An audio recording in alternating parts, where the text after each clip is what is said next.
Tafliad obeithiol I lawr yr ystlys. Bull, wel mi o'na awgrym o lawio yn fanna gan Bull.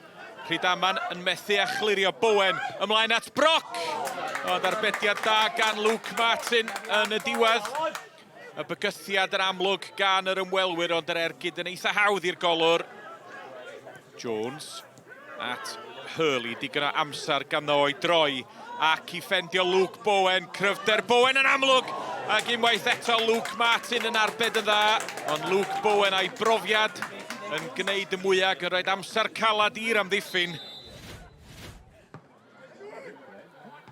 Pratt ar peniad, y peryg dal yna I Llansawel. Callum Thomas ymlaen at Lewis Reid! A Reid yn rhoi Rhydaman ar y blaen. Y bas gelfydd gan Callum Thomas a Lewis Reid yn canfod cefn yr hwyd. Callum Thomas yn gwneud yn dda. O, na chirediad hyfryd gan Tristan Jenkins. Mae di amseru honno'n berffaith I ddyblu'r mantais. O, yn erbyn y postyn, ond gwaith arbennig gan Lewis Reid yn gwneud meddwl sa pob ymysodwr da I wneud.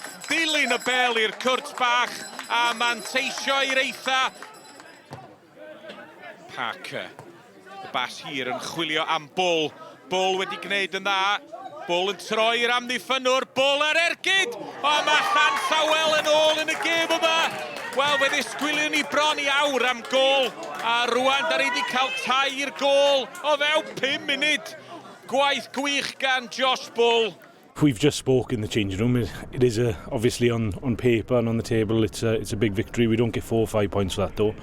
We just get 3. So I'm glad we got the win, obviously, but we just go on to the next game now.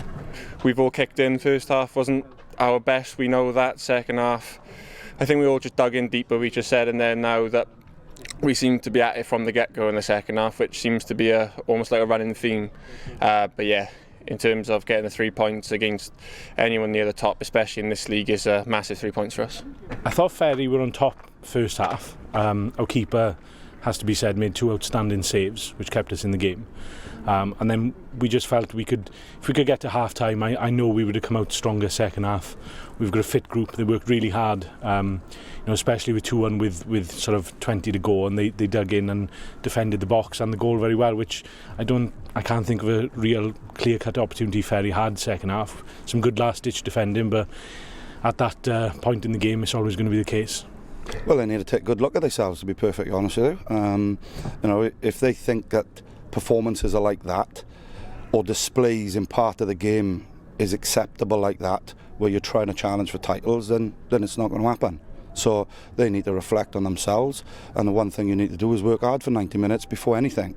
And especially, as I say, against a group of honest boys like Ammanford are, you have to do that. And if you don't in this league, when you're trying to win things against good teams, up in the league, up at high end in the league, then you're going to get found out, and that's what's happened today.